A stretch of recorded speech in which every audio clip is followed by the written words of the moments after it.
despair from a tree, carrying mountains away, far away from home, freedom or time.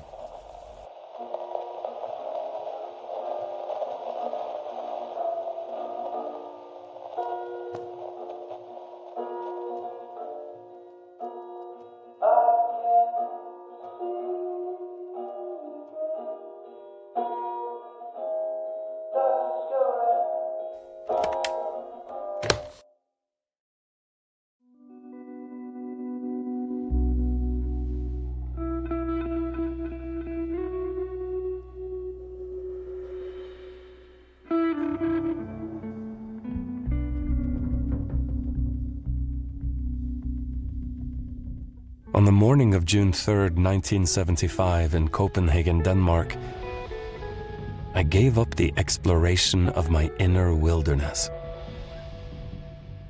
That morning was marked by the taste of blood, something I hadn't tasted for many decades or more, at least a half century in fact, which startled me until I realized it was my own. A tooth had come loose from the fracas of the night prior, well anesthetized by the drink of that night, it would seem. I took out the molar and stared at it, marveled even, like it was a baby tooth. The thought came to me that perhaps I was finally an adult now at 237 years of age, which was surely my age given a rough order of magnitude. The wallpaper on the left side of my room, pink lilacs or something on a lavender background, was waving in a hallucinatory fashion in the light of dawn. I remembered then the strobing beats of the night before. I remember saying to him, yes, the tourist, thickly accented, whispering in his ear, beer-breathed, "You know what I like? I like to make out until I lose sense of where I begin and you end." And part of the night was marvelous, yes. And then there was a drop, hence the tooth. I got up, naked, here in free Christiania. Even on the ground floor, sans curtains, I didn't have to worry much about prudish concerns. I had made my home recently in one of the nicer ground floor barracks, clearly by the wallpaper. And even though there was the smell of the pig enclosure not 20 meters off, it was the nicest smelling home I'd been in for a while. A home. I sat at my dressing table, one hand holding my tooth with tender care, the other wiped my chin of my own dried blood. I sucked at my gum and got another quick, ecstatic hit of pain. Already my other hand was giving it glow. My powers felt very near this morning. I brought my hand to my face, running it over my stubble and scorching myself clean. I powdered, I moisturized, and dried. Then I thought of something.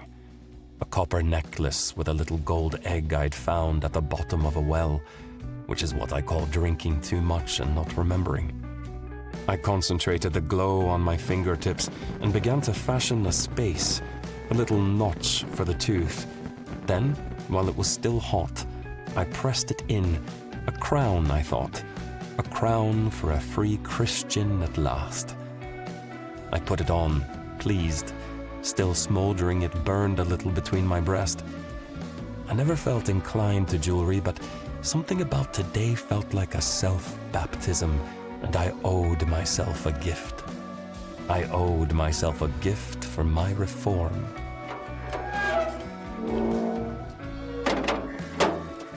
The pig was named Herod. I always had a few apple cores to drop on my way out.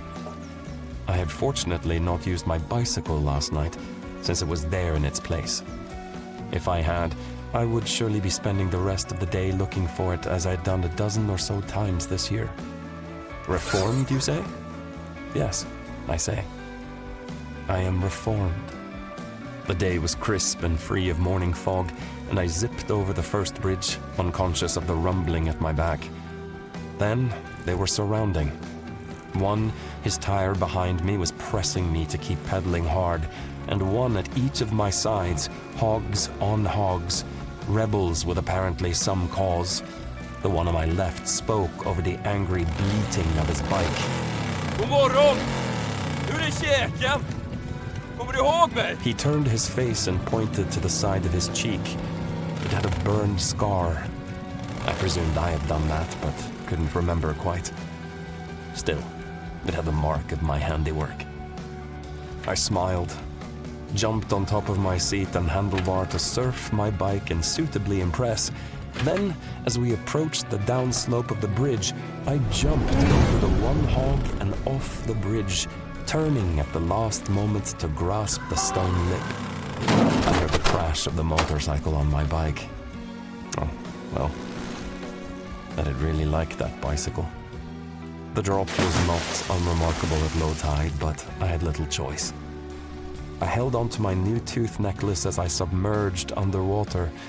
I stayed underwater for a bit and drifted like Ophelia until I knew I'd have a little better hope of evading bloaty Brando and his stunt doubles.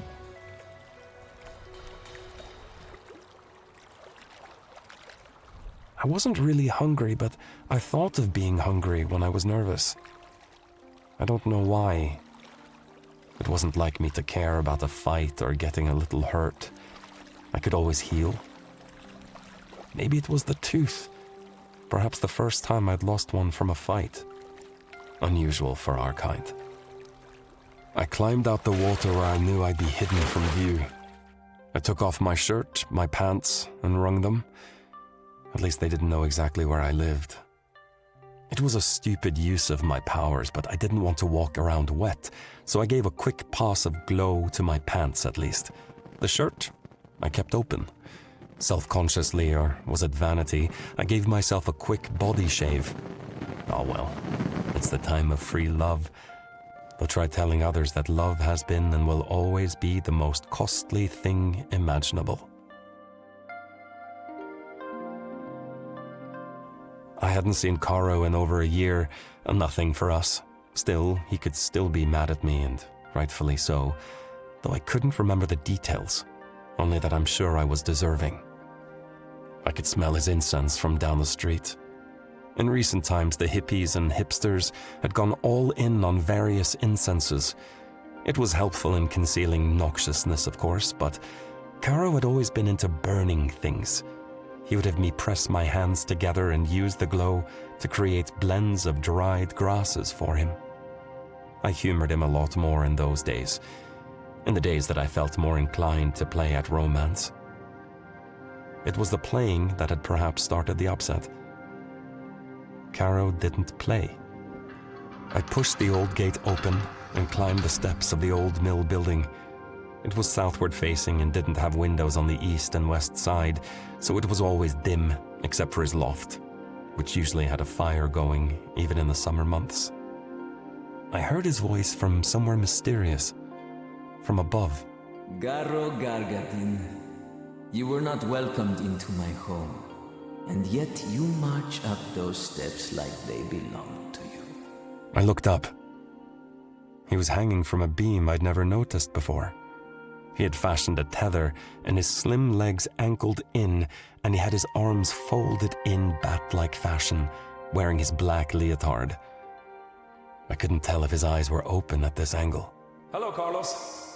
I couldn't remember how welcome or unwelcome I was, so I thought I'd come refresh myself on the matter. Do you want me to move out of the way, or would you like me to break your fall? Caro fell without warning, like an exclamation point, head first, before flipping to his feet at the last moment, mere inches from me. He stood nose to me, a step above me so as to match my height. He looked like he'd been fasting, and certainly been avoiding sunlight, though I wasn't one to talk, my Nordic roots never really letting me tan much. Carlos? Certainly you're not calling me Carlos now. I'm the one mad at you? There, you're refreshed. I'm not looking for apologies from someone who doesn't know what they're apologizing for. What the hell is that gross thing around your neck? I blushed. I didn't know why I blushed, but I swallowed my tongue. I'd forgotten about my tooth. Can we... I need coffee. Caro didn't seem particularly upset by my presence. I could tell the way he subtly swayed up the stairs he was in a relaxed mood. Summer was his hibernating time. In the winter, even for me, his residence was glacial without the warmth of the fire, but the warmth of the fire often echoed the warmth of his mood. Thankfully, that little wood-burning stove was petering away. He went over to heat some water. I sat in his little sunken pillow cove. The old glass hookah had been broken in half. Shards still lay slightly off the side with a push broom he'd clearly given up on. I thought about doing it for him, as some kind of act of niceness, but I saw him looking at it with the corner of his eye and detected some kind of malice. Don't ask. He brought me my coffee and his yerba mate, and the way he put it down before me, I knew he had missed me. Or perhaps I had missed him and was hopeful. Sorry for calling you Carlos. That wasn't me being forgetful. I think I was wary. I got in a fight, I think, or it would seem. I only remember the good parts. Caro looked me over. So? It's stupid. It's mine. Woke up with it loose. I suppose I had a stiff jaw, but I must have slept it off. Those Hell's Angels? Is that what they're called? I think they're from Sweden. Are you still in that hovel? With the pigs and the psychonauts? There's only Herod. Who? Never mind. Anyway, I bet you think it's stupid. I just felt like memorializing something rare. That's sentimental of you. Memorializing what? The young soldier you were defending valiantly from their assailant? It was a young soldier! Or, wearing fatigues. It's all in the fashion there. Can never tell them apart. Good chance it would be. Are you done with your coffee? I want to hang some more and I can't concentrate with someone here. You are still mad at me. Hardly have been for months. Next time, knock. You can come back anytime. Have you always shaved your chest? It wasn't the young soldier I was memorializing. I think I'm done. Done?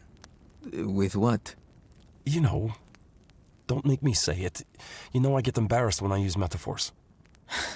Well, you can say it or you can leave. Up to you. You are mad at me. Gigi, I'm mad at you 90% of the time. That's your rare gift, and why I rarely tire of you. You think someone forged in fire would find comfort around wet wood? Spit it out. I really am getting irritated by how timid you're being. Fine. The wilderness. My inner wilderness. What? Come on, don't make me say it again. No, I heard you. I just had forgotten. Good for you. I haven't, in case you were wondering, which is why I wanted a little more time alone. Nothing personal, really. Fine. Stay if you want. I really am going to go hang some more.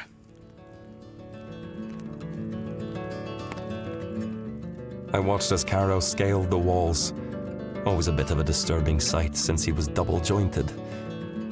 As he hung down, we met gazes, and he gave me a bit of a forgiving smile. I sat in the sunken pillow pile and stroked a piece of broken glass. So that's it. That's my closure. Is that the word? Like a gate closed behind me, leaving a large expanse of forest. There was a donkey braying behind me to be let out. There was a vulture taunting me from above. What now? Leave Copenhagen? I had a feeling, though it wasn't my first rodeo, that these bikers had it in me for a little more than others had in the past. There was something subtly dark about these recent times, these recent human beings. The Nords were struggling with some ghosts, The Viking roots were pushing at the edges of the possible, and I was not uncertain we weren't at its epicenter somehow. Perhaps I should go south, where it would be warm all the time. Caro wouldn't care. Garro cares about everything. That's his charm. Mine is that I don't know what I care about. I care about him. More than that, I don't know anything but him.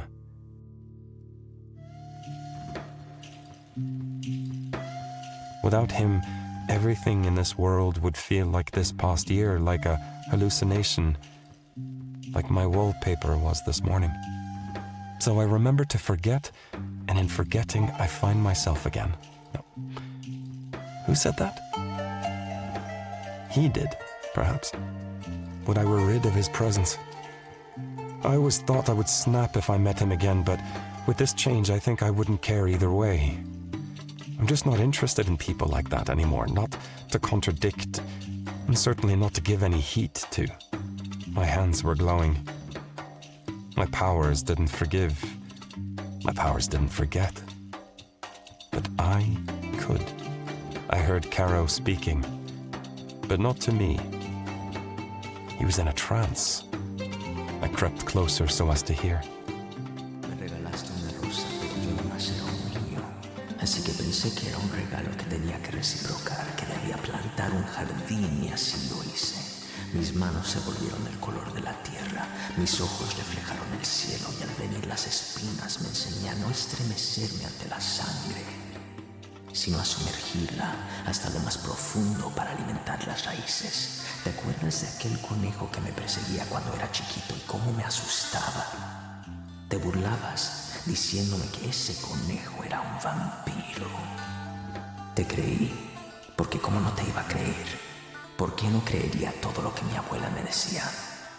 Tú eras tus ojos, te solía mirar a los ojos. Incluso entonces sabía que podía mirar a través de ellos y en ellos podía ver que me querías ahí, pero también que querías que me fuera.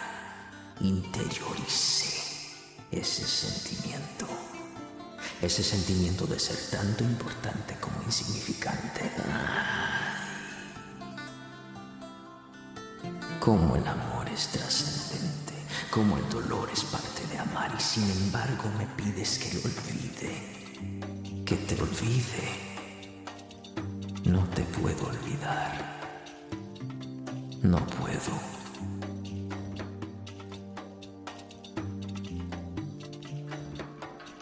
I closed the door of Caro's place slowly as to not disturb. I went where the fog was thickest, which led me to the waterside, to the lille Havfrue. I liked to watch her until she would seem alive.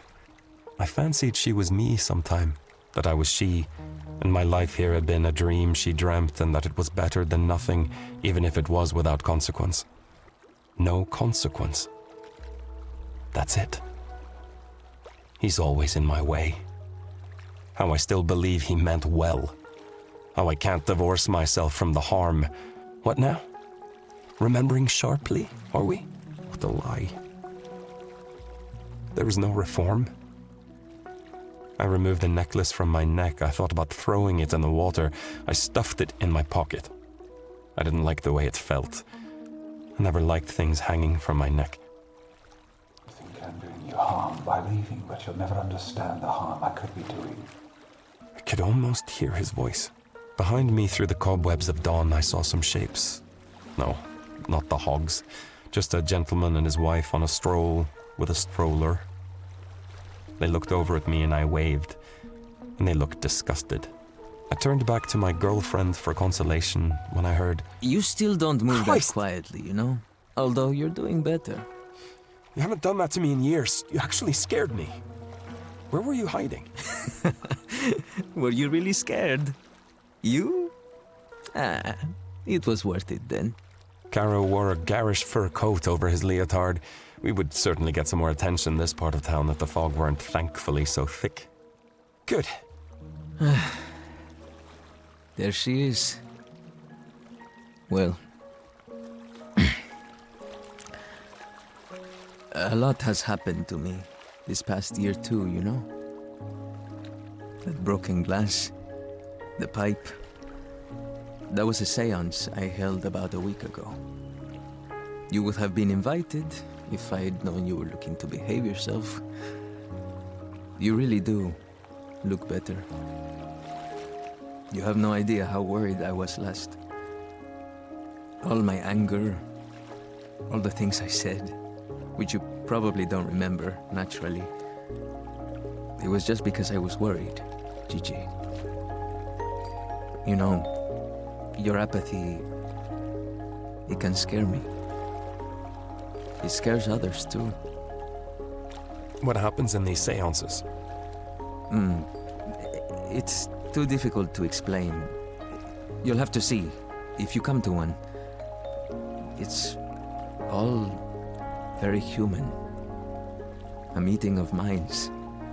Nothing to do with any magic, only inner magic. Subtle, steeped in their mortality. The one rule is absolutely no drugs. You could say there's sex, but it's really just tenderness, very innocent. You, who are in love with forgetting, I'd say it's all about remembering.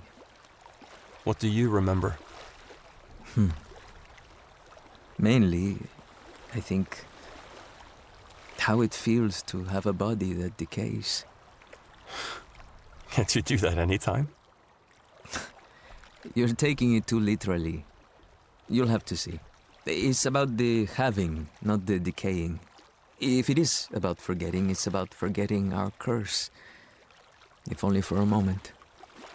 In that way, it can be a little hallucinatory at times. We walked back through the park in the fog, feeling like illusion. Caro held my hand, like he once did, but I didn't know what to make of it, since the last time I'd noticed he was holding everyone he was with's hand if they were willing. It always made me slightly uncomfortable, but he was my person, so... Why in God's name are there motorcycles in the park? I couldn't stop Caro's momentum and thus my own, and at that moment the light of the hog came on and the engine roared. I yanked Caro back and then I pulled him down the nearest hill running.